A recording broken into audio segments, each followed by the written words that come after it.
नामस्ते दोस्तन, स्वागत है आपका हिस्टोरिकल फैक्ट्स हिंदी पर। जी हाँ, हम बात कर रहे हैं हंगरी की, एक ऐसा देश जिसके पास है एंशिएंट थर्मल बैथ्स, जहां की जमीन से निकालता है वाइन ऑफ किंग्स और जहां के लोग फुटबॉल के डीवेन हैं। तो बिना देर किए चलिए शुरू करते हैं।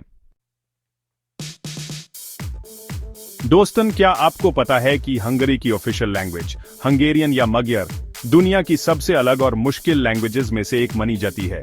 इमेजिन कीजिए आप एक ऐसी लैंग्वेज बोल रहे हैं जिसका ओरिजिन किसी और ही लैंग्वेज फैमिली से है, जिसका नाम है फिनो-यूग्रिक। अब आप सोच रहे होंगे कि ये कैसे पॉसिबल है।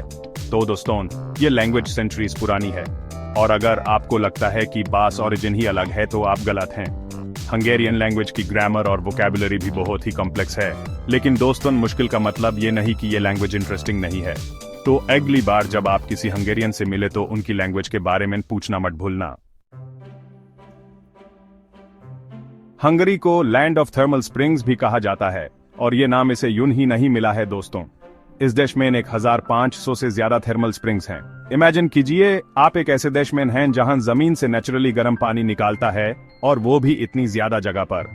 हंगरी की कैपिटल बुदापेस्ट को spark capital of the world भी कहा जाता है। यहाँ के थर्मल बाथ्स जैसे कि सेचेनी बाथ और गेलेर्ड बाथ सेंचुरीज से लोगों को अट्रैक्ट करते आ रहे हैं। सेचेनी बाथ अपने आप में एक आर्किटेक्चरल मार्वल है जहां आप 18 डिफरेंट पूल्स में रिलैक्स कर सकते हैं। तो दोस्तों, अगर आप कभी हंगरी जाने का प्लान करें तो थर्मल बाथ्स में जाना मत भूलना। यहाँ आके आपको लगेगा जैसे आपने एक अलग ही दुनिया में कदम रख दिया है। दोस्तों, अब हम बात करते हैं एक ऐसे बिल्डिंग की जो अपने आप में एक मास्टरपीस है, हंगेरियन पार्लियामेंट बिल्डिंग। ये ग्रैंड बिल्डिंग बुडापेस्ट में डैन्यूब रिवर के किनारे पर स्थित है और इसकी खूबसूरती देखते ही बनती है। ये बिल्डिंग इतनी ग्रैंड है कि ये यूरोप के सबसे बड़े और इंप्रेसिव पार्लियामेंट बिल्डिंग्स में से एक है। इसकी नियो गॉथिक स्टाइल की आर्किटेक्चर आपको एक अलग ही एरा में ले जाती है। इस बिल्डिंग के अंदर 691 रूम्स हैं, हर एक रूम अपने आप में एक मास्टरपीस है। तो दोस्तों, अगर आप कभी बुडापेस्ट जाइए तो हंगेरियन पार्लियामेंट बिल्डिंग को अपनी लिस्ट में जरूर ऐड करें। दोस्तों, क्या आपने कभी रूबिक्स क्यूब सॉल्व करने की कोशिश की है? यह कलरफुल पजल दुनिया भर में फेमस है और इसके पीछे है एक हंगेरियन माइंड। जी हाँ, आपने बिल्कुल सही सुना। दुनिया का सबसे popular puzzle Rubik's cube Hungary में इन्वेंट किया गया था और यह करिश्मा किया था एक हंगेरियन आर्किटेक्ट और प्रोफेसर ने, जिनका नाम था एर्नो रूबिक।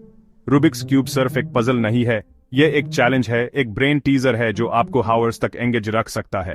आज भी रूबिक्स क्यूब कॉम्पिटिशन्स पूरी दुनिया में होते हैं जहां लोग सेकंड्स में इस पजल को सोल्व करते हैं।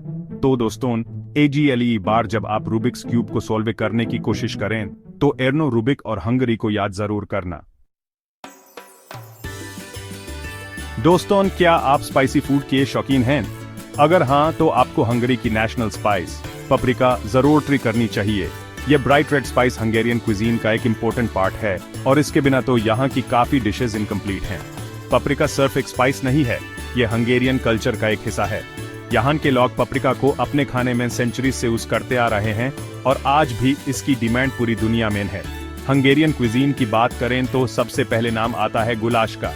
यह एक डिलिशियस स्ट्यू है जिसमें मीट, वेजिटेबल्स और पापरिका का परफेक्ट ब्लेंड होता है। इसके अलावा चिकन पापरिकाश, फिशरमैन सूप और पोटैटो पापरिकाश जैसी डिशेस भी पापरिका के बिना अधूरी हैं। तो दोस्तों, अगली बार जब आप कुछ टेस्टी और स्पाइसी खाना चाहें तो हंगेरियन क्विजीन को जरूर ट्राई करें। दोस्तों, अब हम आपको ले चलते हैं एक ऐसे नेचुरल वंडर की सैर पर जो आपको मेस्मराइज कर देगा। यह जगह अपनी खूबसूरती और शांति के लिए मशहूर है। जी हाँ, हम बात कर रहे हैं लेक बलातोन की, जो सेंट्रल यूरोप का सबसे बड़ा फ्रेश वाटर लेक है। ये लेक 77 किलोमीटर लंबा और 14 किलोमीटर तक चौड़ा है। इस लेक को हंगेरियन सी भी कहा जाता है क्योंकि ये इतना बड़ा है कि आपको समुद्र का ही एहसास होगा। इसका पानी इतना साफ है कि आप इसमें अपना चेहरा देख सकते हैं। समर में तो ये लेक एक पॉपुलर टूरिस्ट डेस्टिनेशन बन जाता है जहां लोग स्विमिंग, सेलिंग और सनबैथिंग के लिए आते हैं। यहाँ पर हर साल हजारों टूरिस्ट आते हैं।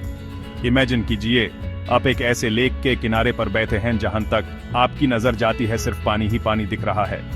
ये एक ऐसा एक्सपीरियंस है जो आप कभी नहीं भूलेंगे। ठंडे हवा का झोंका आपके चेहरे पर लग रहा है और आप नेचर की गोद में रिलैक्स कर रहे हैं। ये जगह आपको एक अलग ही सुकून का एहसास दिलाएगी। लेक बलातोन के आसपास आपको काफी सारे विनेयर्ड्स और हिस्टोरिकल टाउन्स भी मिलेंगे जहां आप विजिट कर सकते हैं। ये जगह अपनी वाइन और रिच हिस्ट्री के लिए भी फेमस है। तो दोस्तों, अगर आप कभी हंगरी जाने का प्लान करें तो लेक बलातोन को अपनी लिस्ट में जरूर ऐड करें। ये एक ऐसी जगह है जो आपके ट्रिप को यादगार बना देगी। दोस्तों, फुटबॉल के दीवानों के लिए हंगरी एक और स्पेशल जगह है। ये जगह है जहां फुटबॉल का एक ऐसा सितारा चमका जिसका नाम आज भी हर फुटबॉल फैन के दिल में बसा हुआ है। यहां से एक ऐसा लेजेंडरी फुटबॉलर आया था जिसका नाम आज भी फुटबॉल हिस्ट्री में गोल्डन लेटर्स में लिखा जाता है। फेरेंच पुस्कास एक ऐसा नाम जो फुटबॉल के इतिहास में अमर हो गया है। जी हाँ, हम बात कर रहे हैं फेरेंच पुस्कास की। उनका नाम सुनते ही फुटबॉल फैंस के चेहरे पर एक अलग ही मुस्कुराहट आ जाती है। पुस्कास का नाम आते ही फुटबॉल फैंस की आंखों में चमक आ जाती है। उन्होंने अपने खेल से फुटबॉल को एक नया रूप दिया। उनका magical left foot, incredible ball control और गोल स्कोरिंग एबिलिटी ने दुनिया भर के लोगों को अपना दीवाना बना लिया था। हर मैच में उनका खेल देखने लायक होता था।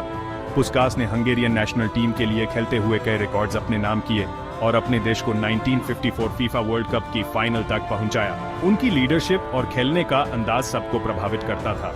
उनके कंट्रीब्यूशन को देखते हुए फीफा ने पुस्कास अवार्ड भी शुरू किया है, जो हर साल मोस्ट ब्यूटीफुल गोल स्कोरर को दिया जाता है। ये अवार्ड उनकी लेगेसी को आगे बढ़ाता है। तो दोस्तों, फेरेंच पुस्कास सिर्फ एक फुटबॉलर नहीं थे, वो एक लेजेंड थे, एक इंस्पिरेशन थे जिन्होंने दुनिया भर के लोगों के दिलों में अपनी जगह बनाई। उनकी कहानी हर एक फुटबॉल लवर के लिए एक मिसाल है। दोस्तों, क्या आप हिस्ट्री और कल्चर के शौकीन हैं?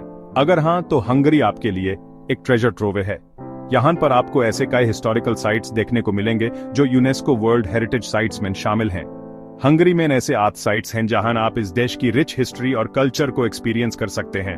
बुडापेस्ट का डनूब रिवर बैंक अपनी ग्रैंड बिल्डिंग्स और ब्रिजेस के लिए फेमस है।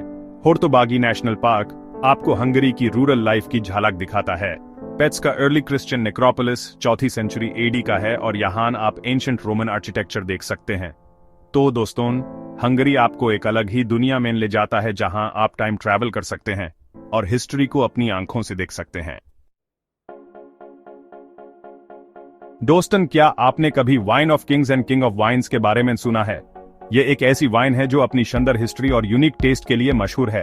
जी हां, हम बात कर रहे हैं हंगरी के वर्ल्ड फेमस टोकाजी वाइन की। यह वाइन अपनी खूबसूरती और रिचनेस के लिए पूरी दुनिया में जानी जाती है। यह स्वीट डेजर्ट वाइन सेंचुरीज से रॉयल्टी की पसंद रहा है और आज भी इसकी डिमांड पूरी दुनिया में है। इस वाइन को पीने का एक अलग ही मजा है जो आपको किसी और वाइन में नहीं मिलेगा। टोकाजी वाइन टोकाज वाइन रीजन में उगाए जाने वाले ग्रेप्स से बनता है और इसकी यूनिक टेस्ट इसके स्पेशल प्रोडक्शन प्रोसेस की वजह से है। यह रीजन अपने आइडियल क्लाइमेट और सोइल के लिए भी फेमस है। टोकाजी वाइन की खासियत है इसकी स्वीटनेस जो नेचुरल तरीके से आती है। यह स्वीटनेस इस वाइन को एक डिस्टिंक्ट कैरेक्टर देती है जो वाइन लवर्स को बहुत पसंद आता है। ग्रेप्स पर नोबल रोट नाम का एक फंगस लगता है जो ग्रेप्स के अंदर की शुगर को कंसेंट्रेट कर देता है। यह फंगस ग्रेप्स को एक यूनिक फ्लेवर और अरोमा देता है जो और किसी वाइन में नहीं मिलता। इसे वाइन को एक डिस्टिंक्ट स्वीटनेस और अरोमा मिलता है। यह अरोमा इतना खास होता है कि आप इसे पहचान सकते हैं। टोकाजी वाइन डिफरेंट वैरायटीज में आता है जिसमें से असू सबसे फेमस है। असू वाइन अपनी रिचनेस और कॉम्प्लेक्स फ्लेवर्स के लिए जानी जाती है। तो दोस्तों, अगर आप वाइन लवर हैं तो आपको टोकाजी वाइन जरूर ट्राई करना चाहिए। ये वाइन आपके वाइन कलेक्शन को एक नया डिमेंशन देगी और आपके टेस्ट बर्ड्स को एक नया एक्सपीरियंस। दोस्तों, आपको ये जानकर हैरानी होगी कि दुनिया को बदल देने वाली कई इन्वेंशंस हंगरी से आई हैं। जी हाँ, ये छोटा सा देश इनोवेटिव माइंड्स का घर रहा है जिन्होंने अपनी क्रिएटिविटी से दुनिया को बदला है। क्या आपको पता है कि बॉल पॉइंट पेन जिसको हम रोज यूज करते हैं एक हंगेरियन जर्नलिस्ट लास्लो बिरो ने इन्वेंट किया था? होलोग्राफी जिसके थ्रू हम 3D इमेजेस क्रिएट करते हैं वो भी एक हंगेरियन फिजिसिस्ट डेनिस गबोर की देन है। उन्होंने 1947 में होलोग्राफी की खोज की थी जिसके लिए उन्हें 1971 में नोबेल प्राइज भी मिला। क्रिप्टॉन लाइट बल्ब जो एनर्जी एफिशिएंट होती है वो भी एक हंगेरियन साइंटिस्ट इम्रे ब्रॉडी की इन्वेंशन है। तो दोस्तों, ये थे कुछ एग्जांपल्स हंगरी की इनोवेटिव माइंड्स की। तो दोस्तों, ये थे हंगरी के कुछ सबसे अमेजिंग फैक्ट्स। एक ऐसा देश जहां हिस्ट्री, कल्चर और इनोवेशन का अनोखा संगम देखने को मिलता है। अगर आपको ये वीडियो पसंद आई हो तो इसे लाइक करना ना भूलें, अपने दोस्तों के साथ शेयर करें और हमारे चैनल हिस्टोरिकल फैक्ट्स हिंदी को सब्सक्राइब करें। फिर मिलते हैं एक नए एपिसोड के साथ। नमस्कार।